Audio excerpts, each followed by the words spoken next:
Olá, crianças! Vamos fazer agora a revisão aí dessa aula, né? Que é a parte 2 aí de dilatação, onde a gente tem essa parte bastante teórica e que existem muitas questões aí de vestibular e concursos que caem nisso, até porque essa é uma das grandes aplicações aí da dilatação, como a gente falou na outra aula, é o termostato, né? Que é o dispositivo que controla a temperatura em certos aparelhos que a gente precisa por aí, tá? Então, o princípio do termostato é baseado na lâmina bimetálica. Então, o que é uma lâmina bimetálica? A primeira coisa, obviamente, a gente vai entender, e peraí que eu quero passar aqui o slide, pronto, é que a lâmina bimetálica ela é formada por dois materiais diferentes, tá? Então, se são dois materiais diferentes, obviamente, cada um vai dilatar de uma forma diferente, tá? E cada um, obviamente, vai possuir aí os seus alfas, né? Seus coeficientes de dilatação, né? A gente já viu que o coeficiente de dilatação é aquela grandeza física que vai dizer para mim, vai me informar quanto meu corpo vai crescer, certo? Então, nesse caso aí, eu tenho o material aí cinza, né, com um coeficiente maior do que o material vermelhinho. Então, quem tem o maior coeficiente de dilatação vai crescer mais. A consequência disso, que se um vai crescer mais do que o outro, quando você esquentar esse material, eles não podem continuar aí em linha reta, né? Com o mesmo tamanho, porque um vai ter que crescer mais do que o outro. Então, obviamente, só pode crescer para um lado, tá? E aí a gente repara que nessa situação, né, ele vai entortar para o lado direito, ou seja, como o cinza cresce mais, você repara aqui, ó, que, peraí, deixa eu botar aqui na canetinha, bota na canetinha, bota na canetinha, bota na canetinha. Agora foi. Então, como o cinza ele cresce mais do que o vermelho, então, obviamente, esse comprimento final. Tá gravando? Ah, tá gravando sim. O comprimento final do cinza vai ser maior do que o comprimento do vermelho, tá? Nessa figura, isso aí fica muito claro. Então você vê que um lado cresce mais do que o outro e o lado que cresce mais engole o lado que cresce menos, tá? Agora, uma coisa muito importante: 99% dos exercícios é essa situação que acontece, onde ele está esquentando o material e aí o lado que cresce mais engole o outro. Só que esse raciocínio se inverte se eu estiver esfriando o material. Se eu estiver esfriando o material, simplesmente essa figura aí que a gente está vendo estaria para o outro lado, estaria para o lado esquerdo, tá? Se a gente estivesse resfriando. Mas isso é mais raro de aparecer, tá? Mas é sempre bom a gente falar, porque pode acontecer alguma questão, como já caiu em vestibular por aí. Vamos ver uma coisinha que vai rodar esse videozinho? Vamos ver se vai rodar esse videozinho, ó. Que ele vai mostrar o tiozão aí com sua camisa simpática. Ele vai mostrar pra gente, olha que bacana, isso é uma lâmina bimetálica. Você vê que o troço parece que é o mesmo material, né? Não dá pra você diferenciar ali que de um lado você tem um material e do outro lado você tem outro. A gente só vai saber que é uma lâmina bimetálica porque a partir do momento que ele começar a esquentar esse troço, ó, olha o que é. Opa! Olha o que acontece, Brasil. Vai, ô praga. Então, olha o que acontece. Oh my God. Oh my God. Vamos ver se eu consigo dar um stop aqui. Ó, ó, ó. Opa. Estou ruim de stop. Opa. Perfeição total, moleque. Agora, olha só. O que você repara aí? O que está acontecendo? Você está vendo que a lâmina está entortando para cima, parceiro. Então, está entortando para cima. Então, isso significa o quê? Que a gente tem um material embaixo, que é diferente do material de cima. E qual é a conclusão que a gente chega aí? Eu já só nessa pausa aí apoteótica, eu consigo já descobrir qual o material que cresce mais do que o outro, né? Então vê se você concorda comigo, você é inteligente, você é esperto, você vai concordar comigo que o material de baixo é o material que cresce mais, por isso que ele está engolindo e está entortando para o lado que cresce menos, certo? Então o material com maior alfa, maior coeficiente de dilatação é o material de baixo. Olha que maneiro. Então vamos continuar aí, que ele vai dar, ó, tá entortando mais ainda, claro, né? Quanto maior a variação da temperatura, mais ele vai entortar. E aí eu falei isso em sala, né? Comentei isso em sala, porque aí um cara criativo que não tinha o que fazer, né? Não tinha, enfim, ficava no Twitter, nem ficava postando no Instagram.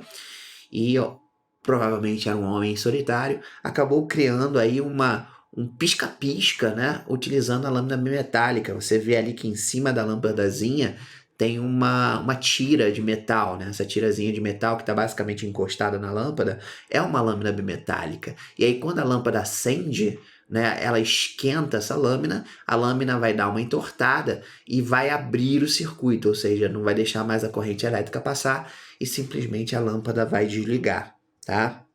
Só que aí, quando a lâmpada desliga, a laminazinha esfria. E quando ela esfria, ela volta para a posição normal. Quando ela volta para a posição normal, ela fecha o circuito, os elétrons voltam a circular pela lâmpada, a lâmpada acende.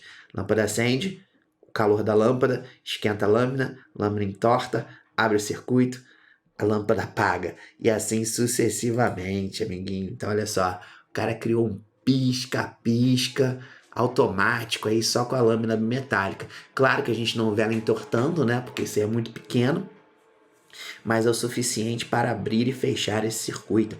Então o cara aí criou essa coisa super criativa e de super utilidade para a humanidade, né? Merece o prêmio Nobel. Então vamos passar aqui agora para a última partezinha, né?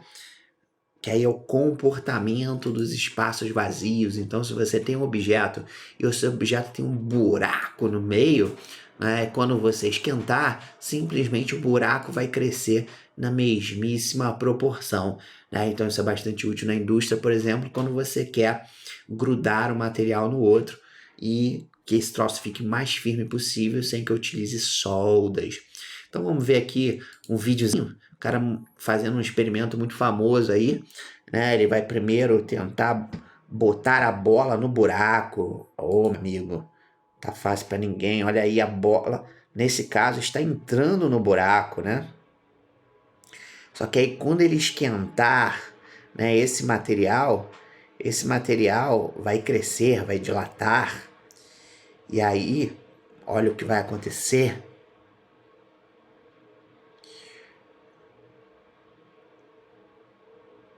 Pronto, amiguinho, já esquentou a bola. Agora tenta passar a bola no buraco. Vai. Não. Opa! Travou. Meu Deus. A bola simplesmente não passa no buraco. Nem menino Neymar consegue botar a bola no buraco.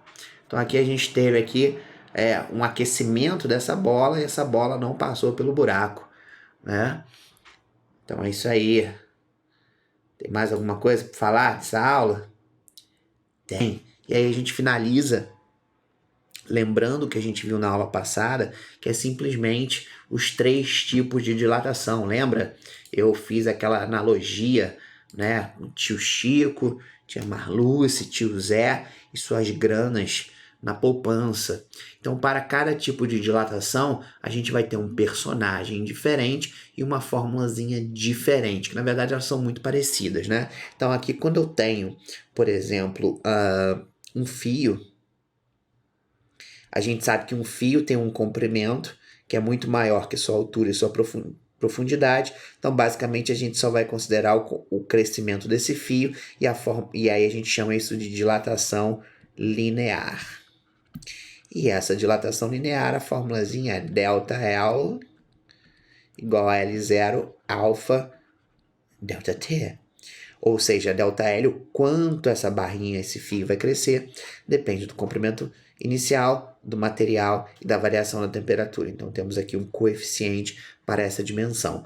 Porém, se eu pegar aí uma chapa agora já é constituída de 2 dimensões que não são desprezíveis e só a grossura que é desprezível. Então eu vou ter aqui uma areazinha inicial e quando esse sisteminha crescer, eu vou ter aqui uma área final. Então agora a gente muda o personagem. Quando a gente tem 2 dimensões, a gente tem um personagem área crescendo. Então eu vou ter um alfa para a altura e um alfa, um coeficiente para o comprimento. Por quê? A formulazinha agora eu vou ter que trocar o personagem. Não posso trabalhar com personagem comprimento que nem eu trabalhei na primeira. Então agora vai ser delta A, ou seja, o quanto a área está crescendo depende do quê? Da área inicial. E aí muito cuidado que aqui vai ser 2 vezes alfa, porque são 2 dimensões, vezes o delta T. E lembrando que na física a gente chama esse 2 alfa de beta. Então, alfa, beta, e aí o beta representando 2 alfa. E quando eu tenho 3 dimensões crescendo, né? Como a gente fez lá, desenhozinho de um cubo, eu vou ter um alfa para cada dimensão, não vou desprezar nenhuma. E agora o meu personagem vai se chamar volume, né? Então agora eu tenho o volume inicial e quando esse líquido crescer, esse bloquinho crescer, o volume dele vai aumentar como um todo. Então agora a gente tem a dilatação volumétrica, onde o personagem vai ser o volume. Então o crescimento do volume depende do volume inicial, que obviamente seguindo a lógica 3 vezes o alfa, vezes o ΔT. E aí esse 3 alfa aqui, a gente chama de gama, que é o coeficiente de dilatação volumétrica. Então muito cuidado com os nomes, porque às vezes a galera erra porque não leu o nome direito. Aqui é coeficiente de dilatação linear.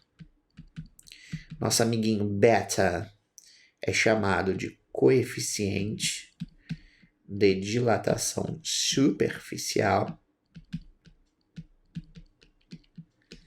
E nosso amiguinho gama é chamado de coeficiente de dilatação volumétrica. Certo? Então, na verdade, todo o material dilata em 3 dimensões. Tá? Toda dilatação ela é volumétrica, em tese. Só que, às vezes, em algumas situações, como a gente viu os exemplos lá da conta do banco, né? da poupança, do rendimento da poupança, às vezes o rendimento é tão pequeno que a gente finge que nele nem existiu. Então, quando a gente tem um fio, o crescimento da altura e o crescimento da profundidade é tão pequeno que a gente despreza, a gente só diz que o comprimento cresceu.